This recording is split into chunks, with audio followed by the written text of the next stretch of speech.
Tonight, an admission months in the making. A new administration will be inaugurated on January 20th. After deadly riots on Capitol Hill, President Trump finally admits defeat. The latest on the fallout from his election fraud fight. Plus, documenting a dark day in America. We sit down with a CBN photojournalist about his 13-hour ordeal Wednesday. And the American economy, the latest on job losses and the economic impact of the pandemic. All this and more tonight on Faith Nation.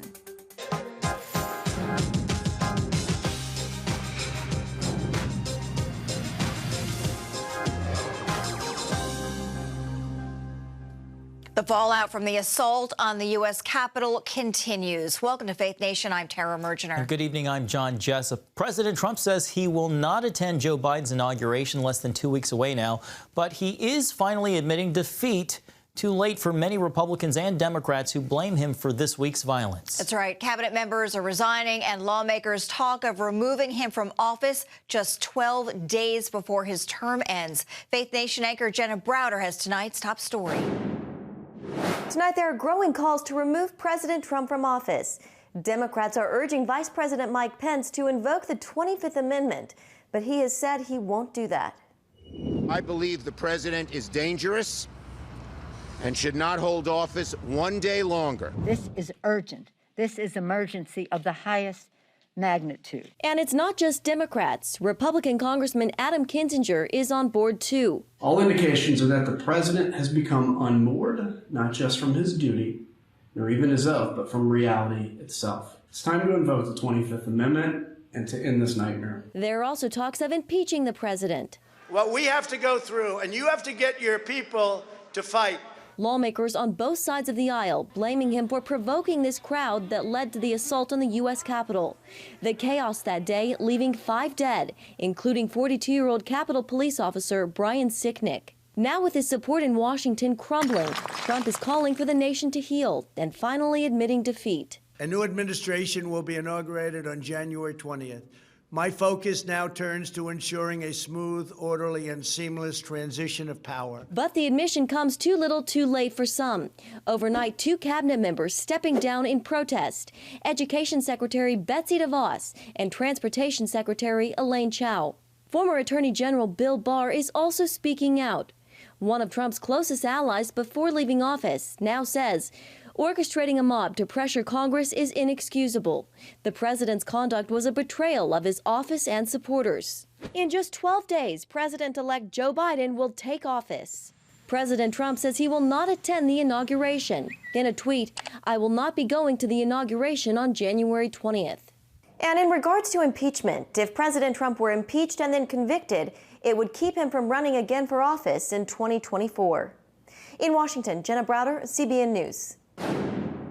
We'll hear now for more on this very wild week in Washington. CBN News chief political analyst David Brody. David, with just 12 days left in office as president, can the House realistically make any progress with any push for impeachment? Yes. As a matter of fact, they're not just going to make progress. I predict they will impeach President Trump. Wait for it. Yet again. This would be the second time the president has been. Why am I laughing? It's not funny, but it's just surreal. You don't need to Google Wikipedia or any of this. No president in United States history has ever been impeached twice.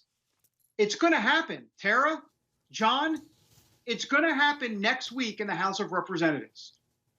Yeah, I was just going to say, we're seeing reporting that suggests those articles could be introduced as early as Monday. David, speaking of reporting, there's reporting out there that before leaving office, President Trump may pardon himself.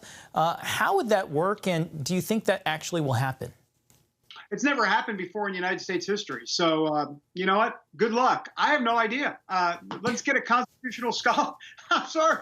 Let's get a constitutional scholar on it. The ones that I've talked to say it would be majorly problematic and unconstitutional. I mean, if a president can pardon himself, then what in the world does that mean for the future of the country, future presidents, legal issues galore?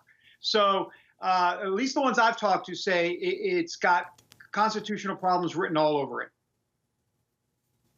David, we've seen hardline supporters of the president take a turn. Bill Barr, Nikki Haley, even Lindsey Graham calling the president the problem in all of this. So when all is said and done, will Donald Trump have any allies left here in Washington? I mean, maybe his dog. Other than that, I can't think of any. No, but honestly, Dan Scavino will be an ally. Kayleigh McEnany seems like she's staying to the end. And let's be honest, it's a bitter end. And there'll be a few others, obviously, but it's going to be very, very lonely. I think it's lonely now, right there at the White House. The question really becomes, will President Trump leave on his own volition before January 20th?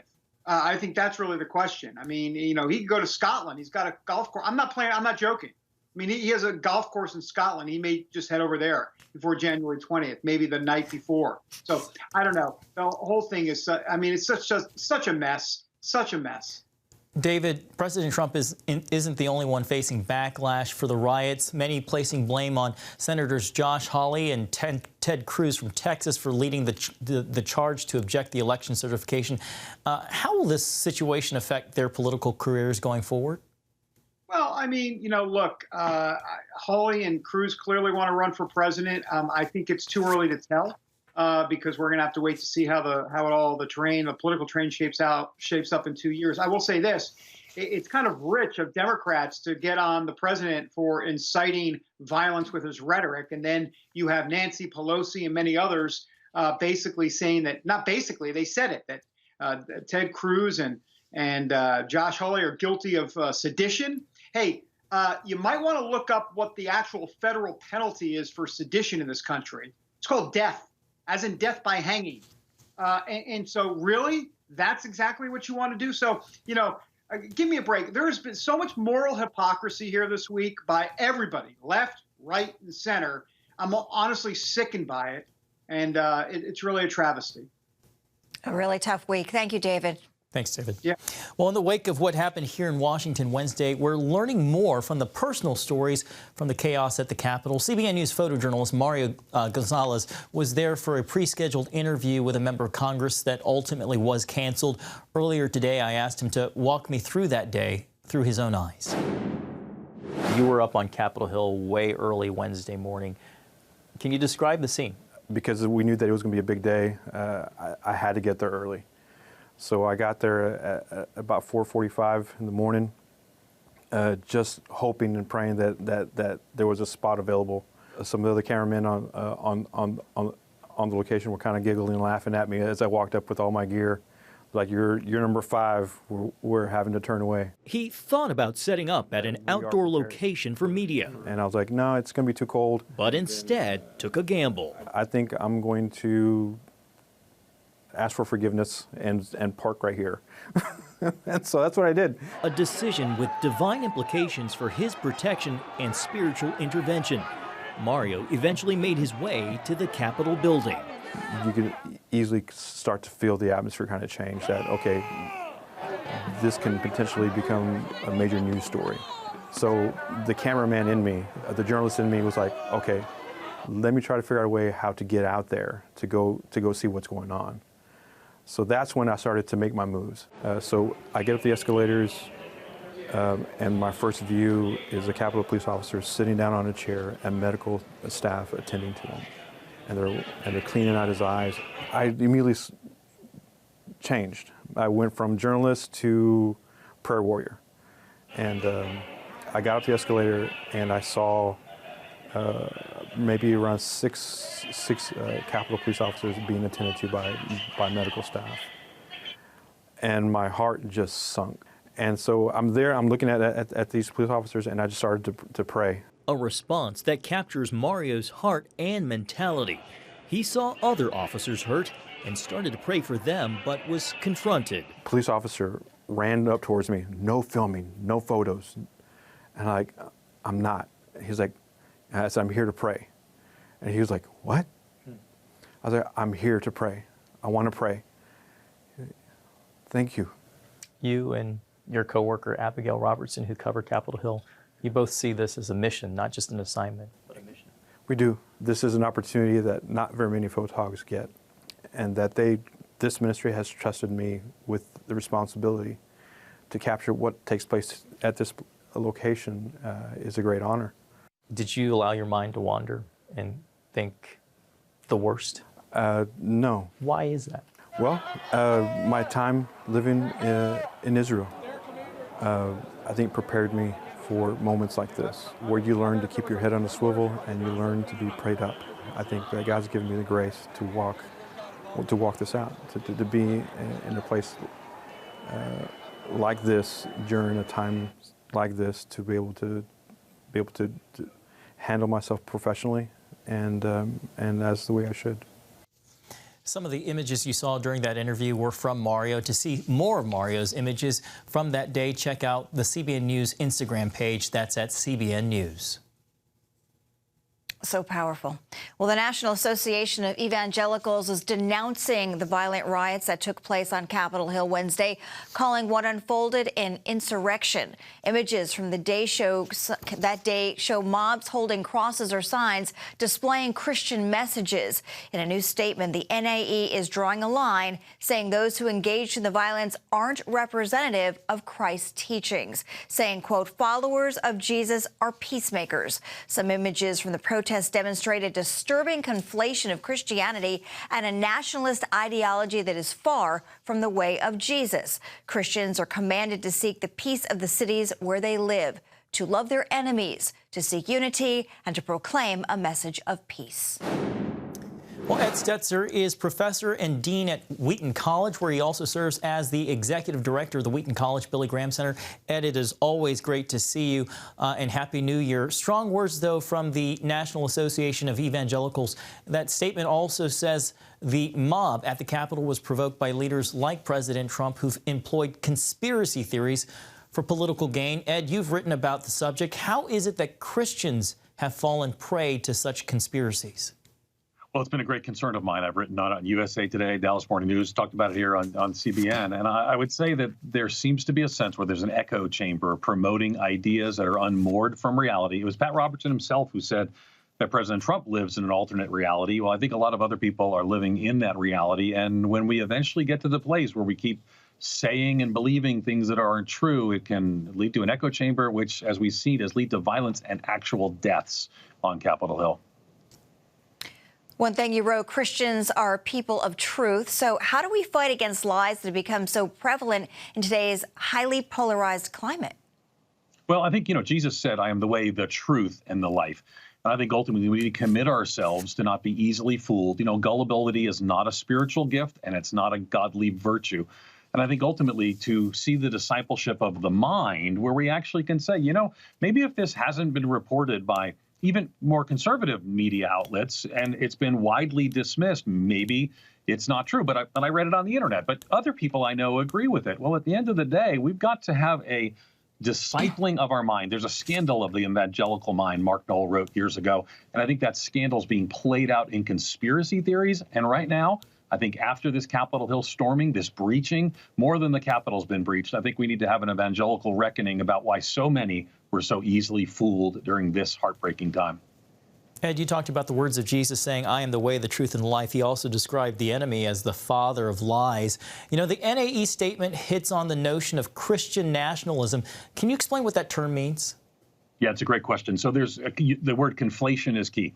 Is that Jesus is king. He's the King of Kings and the Lord of Lords. And I want all my allegiance, my primary allegiance, to be him. I'm also a citizen of this country. I'm actually a patriotic citizen of this country. Before COVID, I participated in July 4th parades. I read the Declaration of Independence with my family every July 4th. But what's happened is when we mix these things together, we end up thinking that God has some special relationship with our country, or maybe a political party, or maybe a political figure.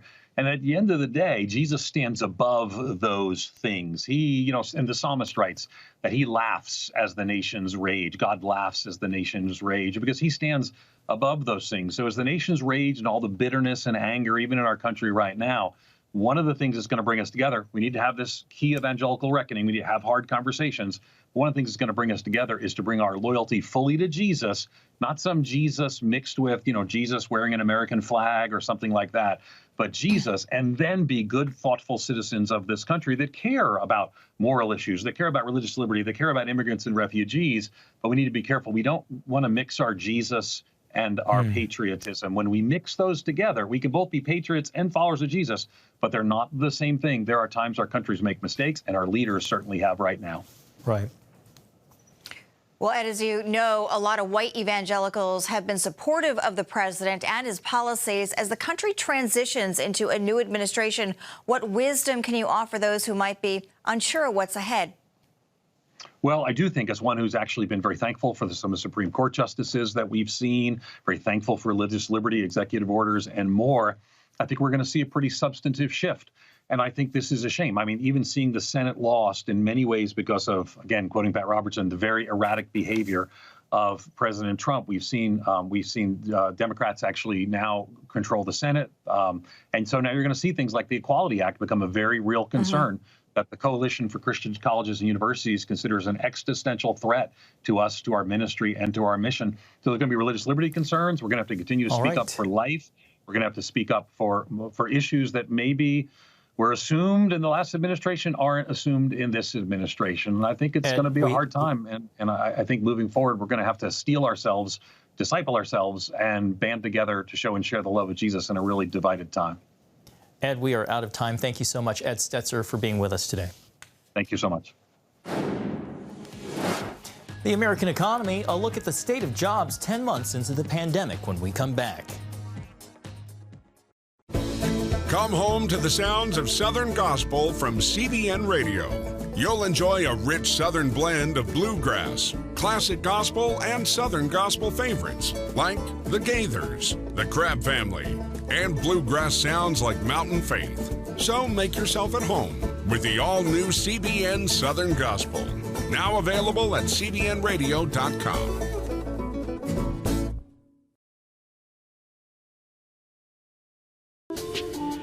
It's about the competition. I kind of put that pressure on myself, and I think people had expectations. It's about overcoming. We use this phrase all the time, keep chopping, keep practicing hard.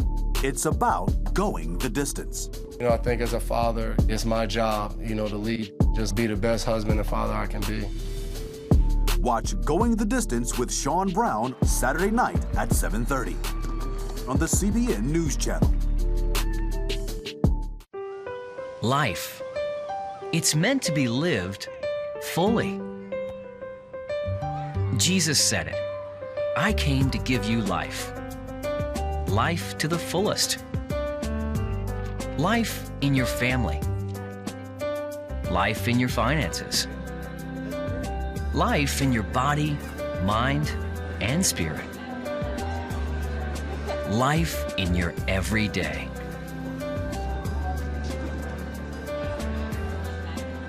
At CBN.com, we're taking what Jesus said seriously.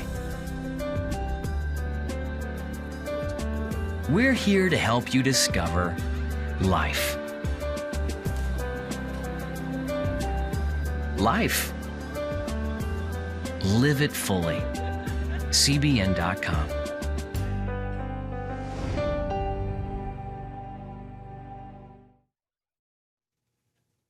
Well, welcome back. The outlook on jobs in America took a hit. New figures from the Labor Department show employers cut 140,000 jobs in December as COVID cases were on the rise. It's the first time since April the monthly report shows losses instead of gains. During the first big pandemic surge last spring, around 22 million Americans were laid off, some 9.9 million of those jobs still unfilled. The unemployment rate remains at a relative high, 6.7%. Here with us now, Mark Hamrick, Washington Bureau Chief and Senior Economic Analyst at Bankrate. Mark, the economy was booming before the virus, and then came COVID and the lockdowns, which continue to affect so many businesses. Just last month, leisure and hospitality sinking by 498,000 jobs, education and health services payroll dropping by 31,000, and restaurants and bars are still suffering so greatly. Is there any hope of turning things around for those hospitality-type businesses? Not in the near term, but I do think that longer term and the intermediate term, next year, in the coming year, I do think that we will see that. But in the meantime, we've lost a lot of businesses and we've lost a lot of jobs. You know, the National Restaurant Association did a survey of its members and found that about 1 in 5 indicated that those bars and restaurants had closed long term. Now, some of them may be able to reemerge, but there has been a lot of damage done here. And, you know, when you think about the consequences of that, it's not just that we turn on a dime and everything's good already. There are going to be businesses that are gone forever. Our bank rate survey found that about half of households have lost income during the pandemic, and that will be harder for those individuals and households to rebound. And Mark, when you look at the big picture, is the economy at a standstill until a vaccine creates herd immunity, or are we in danger of more economic fallout in the next few months? A lot of people are wondering that. I think, first of all, there is a risk that we see at least a modest contraction here, perhaps in the month of December and in the near term. We're in this tunnel that has the light at the end of it, but we're still in that tunnel. And so, you know, there are some positive things in process. Number one, the president signed the economic relief legislation December 27th. That was late, given the fact that we basically knew in the summer that aspects of the CARES Act were beginning to go away. And so businesses and individuals, consumers, did not have the confidence that that help would be forthcoming. But that help was delivered.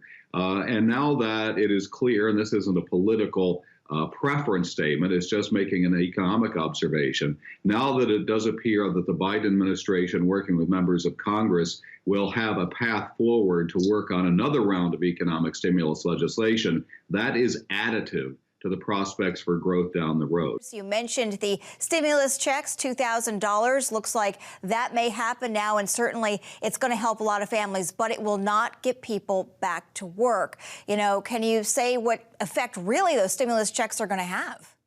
Well, that helps the broader economy, and so that will energize the economy more broadly. I think one part of this jobs report that gets overlooked because it's not as titillating as some other aspects of it, so to speak, is that we've lost 1.3 million jobs in governments over the past year since February. And so that's one reason why that's a priority for many, is to get funding to entities such as public health departments, to first responders, to educators, to teachers. Many aspects of government have really taken it on the revenue side, where they weren't able to collect the taxes they typically would, and yet they had to spend more money. So that's one area to look at. And, you know, there's a lot of need to go around. But I do think we're in the process of getting past the worst of this. As soon as the pandemic peaks, more people are vaccinated, the economy will be moving to a better place. And at that point, I think we'll all be grateful. Yeah, here's to hoping for better things in 2021, right? Mark, we appreciate your insights as always. Too often, we carry baggage from our past. You know what it's like. It affects everything and everyone in our lives. It's always there, weighing us down and keeping us from achieving true happiness. But do you know God never meant for us to be trapped in the past? You can be free of your baggage. Learn how God's forgiveness leads to changed lives and new beginnings. Call the 700 Club. I'm Ephraim Graham, and this is Studio 5. Cruise with me as I discover the good things happening in the world of music, sports, television, and movies. The fact that Ryan Coogler was going to be directing the film, I knew that something special was going to happen. We'll chat with artists at the forefront of entertainment and explore the connection between popular culture and faith. I asked my pastor, I said, well, does that mean I'm supposed to be a preacher? He says, well, no, you already have a pulpit. Watch Studio 5, Wednesday night at 9:30.